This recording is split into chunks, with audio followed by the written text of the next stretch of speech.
Hey, this is Cheddar. The other day, Trevor Noah from The Daily Show posted a interview that he had with Mark Cuban, and Cuban was talking about the trickle up economy. Now, in order for you to understand what Cuban was referring to, you first got to understand what the trickle down economy is, which is the more typical approach.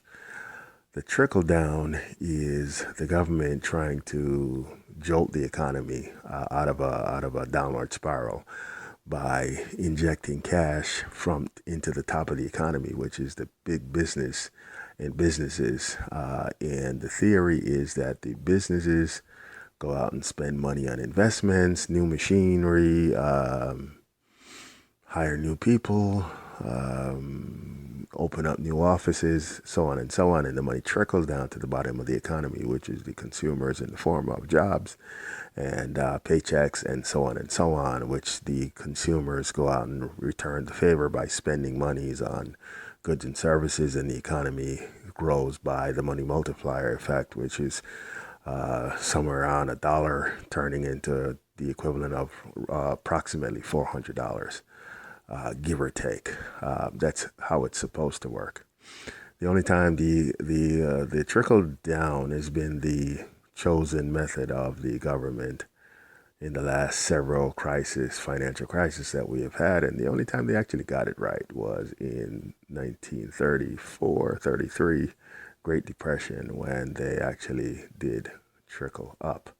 Now, the trickle up is actually the opposite of the trickle down, in which the government injects the funds into the bottom of the economy and puts the money in the hands of the consumers, who go out and buy goods and services, and businesses benefit from the goods and services, and the money goes up the economy, and the economy flourishes, and the money multiplier effect drives $1 into $400, and the economy all of a sudden miraculously pops out of the funk that it was in. That's what the trickle up economy is. Now, here's why the trickle down doesn't work. When you put money in the hands of billionaires, they hoard cash. They already have cash. So what they do is you put the money in the hands of people who, for a living, are experts at hiding money from taxes. If they want to pay taxes, they'll pay taxes. If they don't want to pay taxes, there's easy ways, and they're experts at hiding the money and funneling monies into other businesses and other investments in which they don't pay any money. Just look at what Amazon has done and what Trump has done. He's paid no taxes for the last 20 years. So these guys are experts at hiding funds and hoarding cash, and that's exactly what they did last time Obama gave money to the big businesses. They hoarded cash.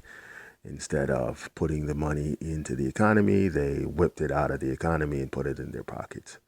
So that's what happens when you give guys with money more money, billions. They put it in their pocket and figure out a way to wash the money into their pocket. On the other hand, when you give the money to the bottom of the economy, which is you put the money in the hands of consumers, for the most part, which is 80% of the economy, live check to check.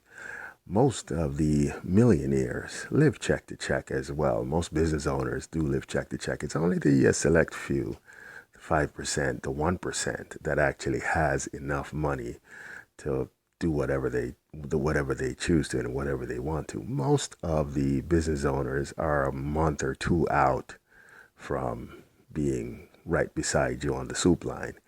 So when you put money in the hands of the consumers who live check to check, they don't have money in the bank.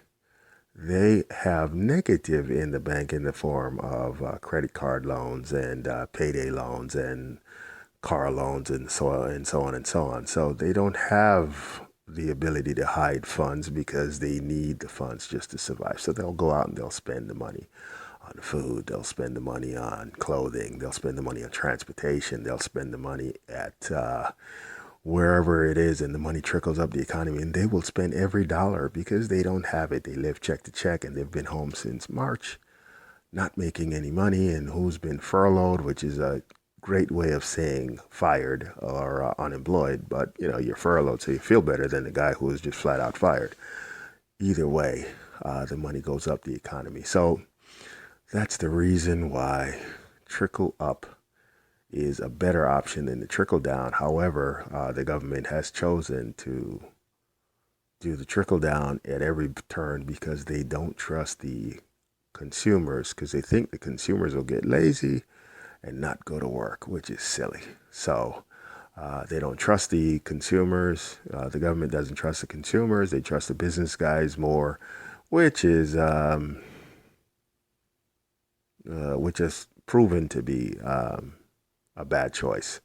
Especially on the last one where the banks foreclosed on everybody and they got billions in loans from the government, and we're still working off that glut of foreclosures in the economy from 2008. So that is the long and short of trickle up versus trickle down.